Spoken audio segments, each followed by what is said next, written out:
날씨도 따갑고 콧물도 요즘 자주 나는 것 같아요.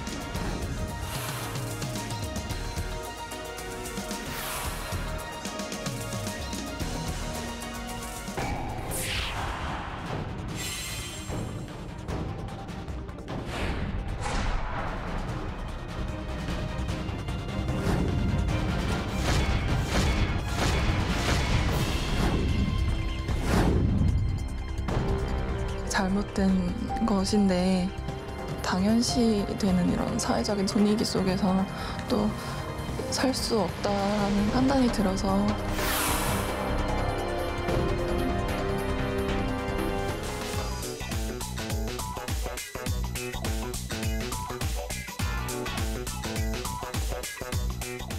노영희 변호사, 최진봉 교수님 자리했습니다. 오늘 첫 번째 주제 보겠습니다. 수도권은 처음으로 닷새 연속 미세먼지 비상조치가 발령됐습니다. 미세먼지의 공습이라고 합니다. 오늘은 제주도까지 안 좋습니다. 노은지 기상캐스터 함께 있고요. 어서 오십시오. 네, 안녕하세요. 오늘 최악으로 안 좋은 거예요? 수도권은 어때요? 네, 그렇습니다. 일단 이 사사건건이란 프로그램에 네. 정치, 법률을 논하는 이 프로그램에 미세먼지를 주제로 기상캐스터가 나왔다는 것 자체가 얼마나 미세먼지가 심각한지 알 수 있을 것 같은데요. 일단 그 미세먼지를 관측한 이래에 오늘이 가장 심각한 날이 맞고요. 네. 주로 뭐 수도권이나 충청 지역에 나빴다면 오늘은 전국적으로 제주도까지도 매우 나쁨 수준입니다. 네. 그러니까 오늘 출근을 해서 그 미세먼지 상황을 봤는데 수치를 보고 이게 PM2.5 초미세먼지가 맞나 싶을 정도로 수치가 높았는데요. 네. 보통 초미세먼지가 76부터 매우 나쁨입니다. 근데 오늘은 대부분 지역에 한 150 마이크로그램 그러니까요. 안팎까지 네. 그러니까 매우 나쁨 기준의 2배, 매우 나쁨 정도라고 네. 표현할 수 있을 텐데요. 알겠습니다. 그렇게 네. 심각했습니다. 자, CCTV 영상 좀 볼까요? 이 시각 현재 영상 준비하고 네. 있습니다. 이거는 저희가 방송 전에 확인한 것보다 지금 보시면은 네, 거의 안 어딘지를 보이네요. 잘 네. 모르겠죠. 사실 서울의 모습인데요. 저 앞에가 잠실대교입니다. 네, 지금. 건너편도 제대로 안 보이고 여기가 어딘지도 모르겠고 지금 현재 서울의 가시거리가 한 1km 정도인데 네. 평상시 한 10km 정도로 보고 있거든요. 그러니까 10분의 1 수준으로 떨어졌고요. 네. 오늘 서울의 경우 네. 한 다음 거 160까지 올라갔습니다. 네.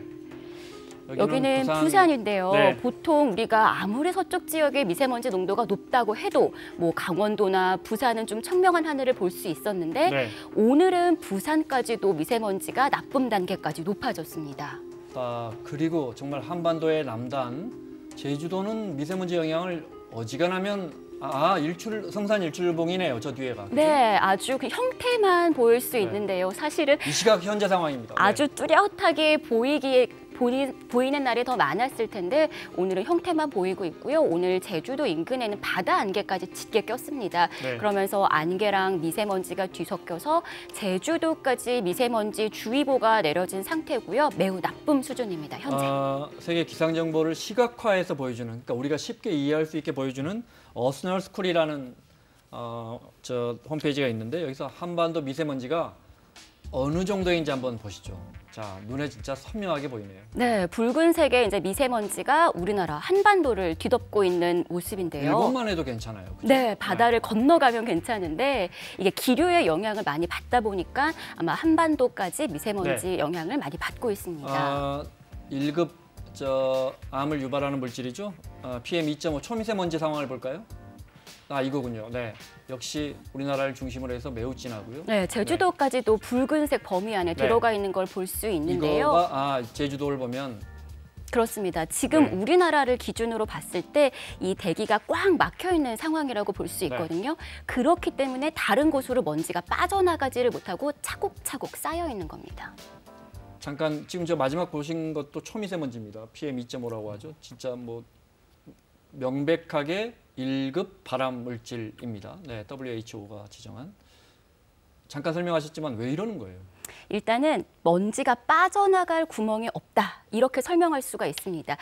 기상캐스터 또 최근에 대기 정체라는 네. 말씀을 많이 들어보셨을 것 같은데요.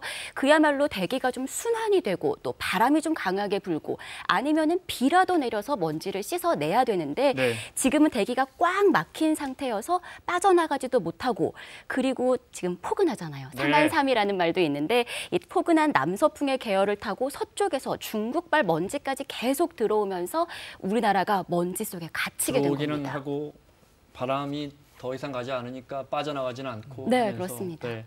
자, 두 분 노 변호사과 최 교수님께 영상 한번 보실래요? 네, 사진들 준비되어 있는데, 자, 오늘 사진입니다. 오늘. 이거는 어디일 것 같습니다. 이건 뭐 경복궁이라고 보이네요. 네. 그러네요. 네. 뒷부분에 북한산 일대가 전혀 안 보입니다. 안 보이네요. 여기는. 남산에서 바라본 사진, 오늘 찍은 사진들입니다. 네, 연합뉴스 사진을 저희가 갖고 왔는데요. 여기는 어디냐면 대관령이랍니다. 대관령. 평소 때하고. 네, 대관령도 이래요.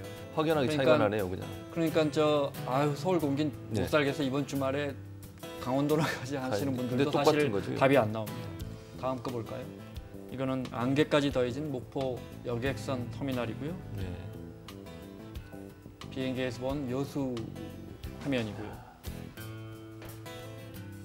여기 어디냐면요. 네.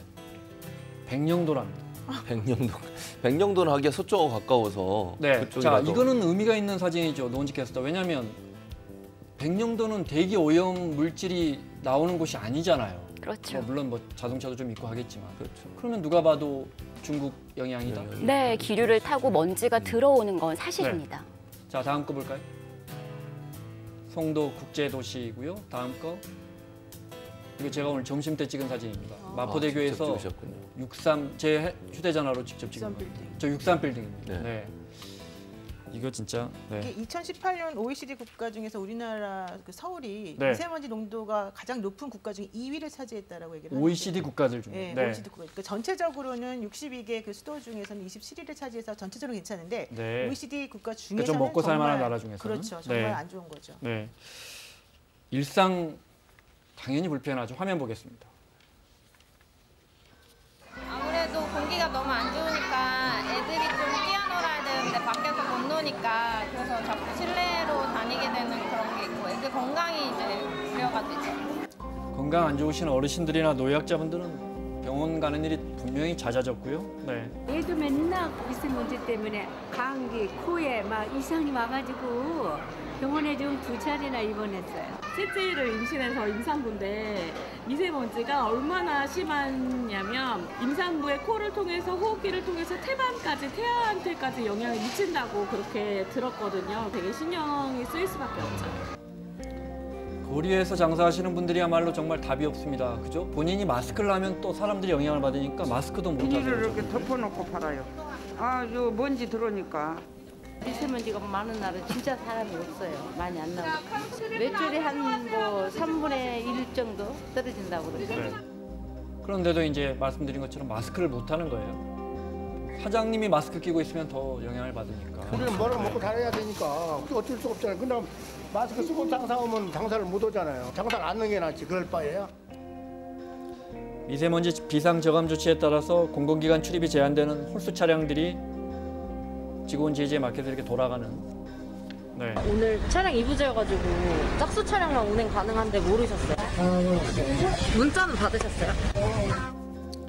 오늘 서울과 수도권이 닷새째 노은지 캐스터 그렇죠? 네. 비상 저감 조치. 비상 저감 조치하면 어떤 것들이 있습니까? 일단 비상 저감 조치가 내려지면 공공기관에서 운영하는 사업장들이 운영이 제한되거나 단축되고 있고요. 그리고 차량 2부제, 네. 그리고 시민들이 가장 몸으로 닿는 건 아마 노후 경유차 운행 제한일 겁니다. 네, 서울시 안으로 못 들어오게. 네, 제가 네. 아는 분도 수도권 경기도로 출퇴근을 하시는데 네. 비상 저감 조치가 내려지면 집으로 그냥 안 오신대요. 네. 찍혀서 과태료 나오니까요. 10만 원인가 안 된다면서요. 다음 화면 준비한 사진 보여주십시오. 네. 이거는 최 교수님이 좀 설명해 주실까요? 이게 어디냐면 정부 종합청사 뒷골목에 있는 길이에요. 네. 근데 차들이 주차가 돼 있잖아요. 지난 네. 4일 날 찍은 건데 4일 날 아까 말씀하신 홀수 차량은 원래 진입하면 안 되게 돼 있었거든요. 네. 그러니까 끝번호가 홀수 차량 2부제를 하다 보니까 홀수 차량들이 주차를 못하게 되니까 결국 뒷골목에다가 길에다 이렇게 주차해 놓은 장면이에요. 유명무실한 거죠. 하다는 거 아니에요? 그렇죠. 그러니까 주차장에만 못 들어오게 하니까 결국 또 딴 데 이면 도로 가서 또 차를 세워놓으니까 결국 운행은 또 하는 거잖아요. 자, 앞서 우리 의원분들과도 이야기했지만 국민들 입장에서는 사실 압니다. 하루 이틀 사이에 된다는 건 될 문제가 아니라는 건 알지만 그렇죠. 이런 것 갖고 될 것 같지는 않다. 실효성의 문제를 제기하거든요. 맞습니다. 지금 말씀하신 것처럼 단순히 2부제하고 아니면 무슨 차량 지금 뭐 그 저감정 조치에서 드러난 여러 가지 일들을 한다고 해서 해결될 문제는 아니라고 근본적인 문제 해결이 안 되면 이 문제 해결될 수 없다. 왜냐하면 우리가 해왔는데 사실 실효성도 떨어질 뿐만 아니라 실제적으로 성과도 없는 걸로 나오잖아요. 아니 이렇게까지 했는데도 지금 현재 그런 미세먼지가 없어졌습니까? 그건 아니잖아요. 계속되고 있는 걸 더 보면 심해지니까. 그러니까요. 근본적인 해결책을 찾지 않으면 안 된다. 이건 좀 아주 오랜 시간이 걸리더라도 근본적인 해결책을 찾아야 되는 상황이라고 보여집니다. 그 노은지 캐스터도 이야기했지만 노후 경유 차량을 이제 서울에 진입 못하게 하고 운행하면 10만 원 과태료죠. 물리고 또 게다가 우리 제작진은 아침에 회의하다 보니까 이런 걸 받았대요. 이게 10년 넘은 카니발 디젤 차를 쓰는데 조기 폐차 지원하니까 폐차하세요. 정부가 돈 좀 내줄 테니까.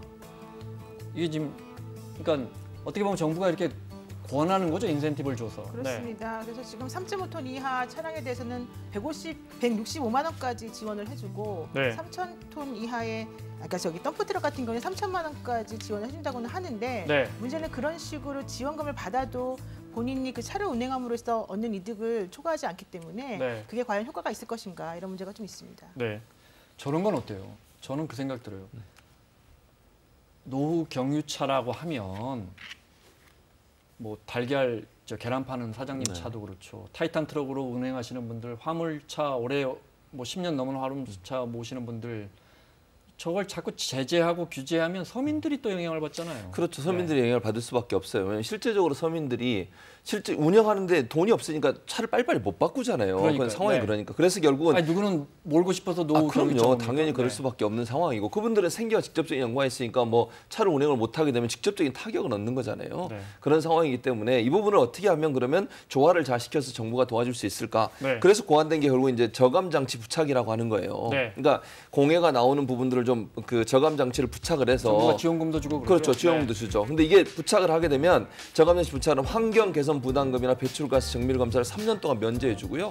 그다음에 혼잡 통연료도 50% 감면해 줘요. 그리고 만약에 엔진을 LPG 엔진으로 개조하게 되면 부담금, 아까 환경 개선 부담금 연구 면제가 되고요. 배출가스 정밀 검사 3년 면제가 되고요. 그리고 혼잡 통연료도 50% 감면됩니다. 근데 이게 홍보가 잘 되지만 아직도 안 한 분들도 많이 있어요. 그래서 적극적으로 정부가 좀 찾아가서 할 수 있도록 좀 독려하고 격려할 필요는 있다는 생각이 듭니다. 마무리를 해야겠습니다. 노은지 캐스터 보기에 정부의 어떤 대책, 이런 대책도 한번 좀 해보자. 어떤 게 있을까요? 사실 지금 노후 경유차나 이러한 조치들, 비상 저감 조치가 실효성에 문제가 있다 말씀을 하시는데 사실 이런 것부터 작은 것부터 좀 시작이 되어야 더 장기적이고 더 거시적인 문제까지 해결할 수 있다고 보거든요. 사실 어제가 입학식이었습니다. 초등학교 입학식 사진을 SNS에 올라온 걸 봤는데 다 마스크를 쓰고 있어요. 그러니까 우리 후손들에게까지 영향이 가는 거 아니겠습니까? 그러니까 지금 이 정책을 마련하시는 분들 그리고 산업에서 활동하시는 분들이 당장 뭐 내가 하든 안 하든 의미가 없다라는 생각하시기보다는 좀 작은 것에서부터 좀 노력하시는 모습을 보여주는 것이 장기적으로 우리 후손들에게도 좀 도움이 되지 않을까 싶습니다. 저 한마디 좀 드리면요. 지금 2019년 2월 15일부터 미세먼지 특별법이 이제 시행이 되고 있어요. 그리고 또 하나 더 중요한 거는 그 대기환경보전법 개정 법률안이 53건이 지금 국회에 계류 중인데 그중에 가장 오래된 것은 2016년 9월에 발의된 게 있거든요. 아직까지 하나도 처리가 안 되고 있다는 겁니다. 그러니까 법안을 마련해 놓아도 처리를 지금 국회의원들이 안 하고 있기 때문에 아무것도 실효성 있는 대책이 마련되지 않고 있다는 게 좀 문제인 것 같고요. 또 하나는 2018년 11월 7일에 이 미세먼지 저감 대책으로 인한 효과가 있는지 없는지 확인을 해봤더니 한 4.7% 정도 줄이는 효과는 있었다는 거예요. 그런데 문제는 그것의 원인이 정확히 무엇인지 아직 밝혀지지는 않았다. 그래서 앞으로 이것들이 실효성 있게 제대로 계속 가려면 현재 지금 정쟁을 두고서 이 미세먼지 대처해가지고 싸우기보다는 좀 이런 그 여야가 좀 손을 맞잡고 뭔가 좀 협조하면서 보이는 게 중요하지 않을까 생각합니다. 아마 이제 그 법안들이 여야 협의가 잘 안 되는 건 기업들을 규제해야 되거나 또는 또 뭐 증세, 과세 부분도 있고 그래서 그럴 겁니다. 자, 마무리하겠습니다. 노은지 캐스터 수고하셨고요. 자, 최진봉 교수, 노영희 변호사 함께하고 있습니다. 두 번째 주제 보겠습니다.